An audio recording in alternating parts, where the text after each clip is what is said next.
Hi, it's Jennifer with Hooked on Applique. In this tutorial, I'm going to show you how I rip the side seam out of my shirts before appliquing, and then how I sew them back together using my serger. You may have seen this technique in another one of my videos, but it was fast forwarded, so this is a little slower, a little bit more in depth for you.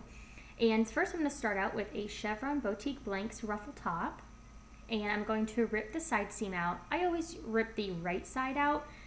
It doesn't really matter. You do whatever you'd like. But so just take your seam ripper and you're gonna put it through the loops and through the shirt, and you're just gonna break those loops through the entire seam.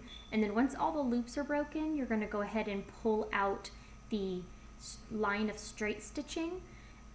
This shirt has 2 lines of that straight stitching, but in just a second you'll see what I mean.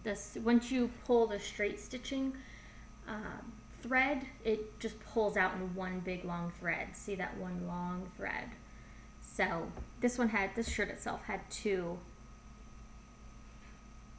of those, which is nice because for security, so the seam doesn't come out, but in this case we want it to come out. So then the tops and the bottom seams can be a little bit tricky. They could give you, but you have to take a little bit more time with those. Now if your shirt happens to not have the seam that goes all the way through and it has a folded seam, just cut all the way through, or not cut, just rip the seam all the way through to that seam and then take your scissors and cut it.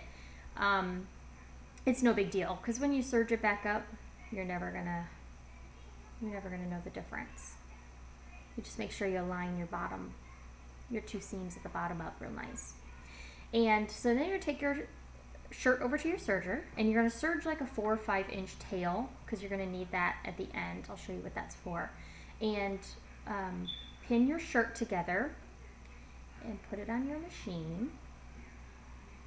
Pinning it just makes sure that the bottom layer doesn't move from your top layer.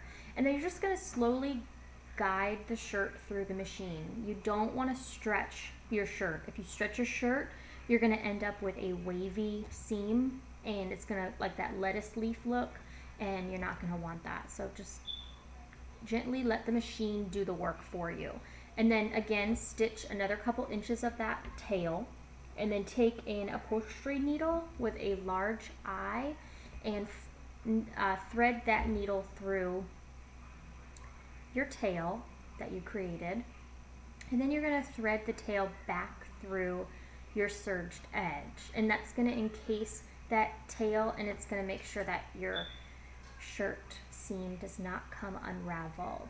Now I only do 1 pass through. If you'd like, you can pull it through and then turn your needle around and go back through the other end if you want. That's completely up to you, but I think one pass is fine. I've never had any of mine come unraveled this way. And then just snip the end right there.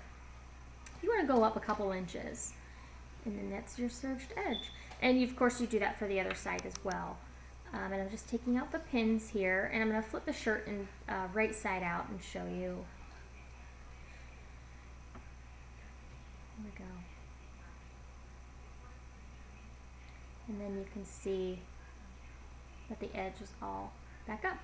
Thank you so much for watching. I hope you found this video helpful. Feel free to subscribe to my channel, like my page on Facebook, and of course visit my website for a large variety of applique designs. Thanks so much, guys. Bye!